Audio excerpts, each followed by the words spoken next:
അസ്രയേൽ ചൈനയിലേക്ക് യാത്ര തിരിച്ചു. സാംസ്കാരികവും അക്കാദമികവുമായ യാത്രയുടെ ഭാഗമായി നിങ്ബോ, ഷാങ്ഹായ്, ബെൽജിംഗ് തുടങ്ങിയ നഗരങ്ങൾ സന്ദർശിക്കും. ലോക സമാധാനത്തിനായി പുതിയ തലമുറയെ വാർത്തെടുക്കുകയെന്നതാണ് AFS എന്ന പരിപാടിയിലൂടെ ലക്ഷ്യം വെക്കുന്നത്. Bineesh Antony, Kerala vision news, Idukki. കേരളം കണ്ട ഏറ്റവും വലിയ ട്രെയിൻ അപകടങ്ങളിലൊന്ന്. പതിറ്റാണ്ടുകൾ പിന്നിട്ടിട്ടും ദുരൂഹതകൾ ഒഴിയാത്ത പെരുമൺ ദുരന്തത്തിന് ഇന്നേക്ക് 37 വർഷം. 105 ജീവനുകൾ പൊലിഞ്ഞ അപകടം ഇന്നും നടുക്കുന്ന ഓർമ്മകളിലൊന്നായി നിലനിൽക്കുന്നു. ബംഗളൂരുവിൽ നിന്ന് തിരുവനന്തപുരത്തേക്ക് വന്ന ഐലൻഡ് എക്സ്പ്രസ് പെരുമൺ പാലത്തിൽ പ്രവേശിച്ചു. എഞ്ചിൻ പാലം കടന്നെങ്കിലും പിന്നിലെ ബോഗികൾ പാളം തെറ്റി. ഒന്നിനു പിറകെ ഒന്നായി 12 ബോഗികൾ അഷ്ടമുടിക്കായലിലേക്ക് പതിച്ചു. യാത്രക്കാർക്ക് മാത്രമല്ല, രക്ഷാപ്രവർത്തകർക്കും ജീവൻ നഷ്ടമായി. നിരവധി പേർക്ക് ഗുരുതരമായി പരിക്കേറ്റു. ദുരന്ത കാരണം കണ്ടെത്തണമെന്ന ആവശ്യം ശക്തമായതിനെ തുടർന്ന് കേന്ദ്ര സർക്കാർ 2 അന്വേഷണ കമ്മീഷനുകളെ നിയമിച്ചു. റെയിൽവേ സേഫ്റ്റി കമ്മീഷണർ സൂര്യനാരായണന്റെ നേതൃത്വത്തിലായിരുന്നു ആദ്യത്തെ കമ്മീഷൻ. കായലിൽ രൂപം കൊണ്ട ചുഴലിക്കാറ്റ് മൂലമാണ് ട്രെയിൻ മറിഞ്ഞത് എന്നായിരുന്നു കമ്മീഷന്റെ കണ്ടെത്തൽ. എന്നാൽ ചുഴലിക്കാറ്റ് പോയിട്ട് ചെറിയ കാറ്റ് പോലും അനുഭവപ്പെട്ടില്ലെന്ന് തീവണ്ടി മറിഞ്ഞ സമയം കായലിൽ മത്സ്യബന്ധനത്തിൽ ഏർപ്പെട്ടിരുന്ന മത്സ്യത്തൊഴിലാളികളും നാട്ടുകാരും പറയുന്നു.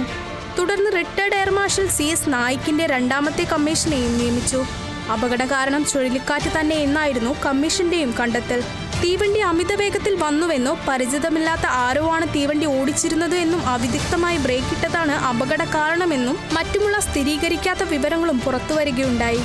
തിരുവനന്തപുരത്തു നിന്നും ബംഗളൂരുവിലേക്ക് ഇപ്പോഴും സർവീസ് തുടരുന്ന 6526 നമ്പർ ഐലൻഡ് എക്സ്പ്രസ് പെരുമണിന് മുകളിലൂടെ ചൂളം വിളിച്ച് പായുമ്പോഴും ശരിയായ ദുരന്ത കാരണം അഷ്ടമുടിക്കായലിന്റെ ആഴങ്ങളിൽ അജ്ഞാതമായി തന്നെ തുടരുന്നു.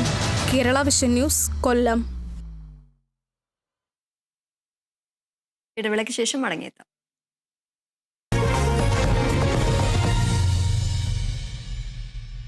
ഇനി വെറുമൊരു ജോലിയല്ല, നല്ലൊരു കരിയറാണ് ലക്ഷ്യമെങ്കിൽ പഠിക്കൂ ഐബിസിലൂടെ.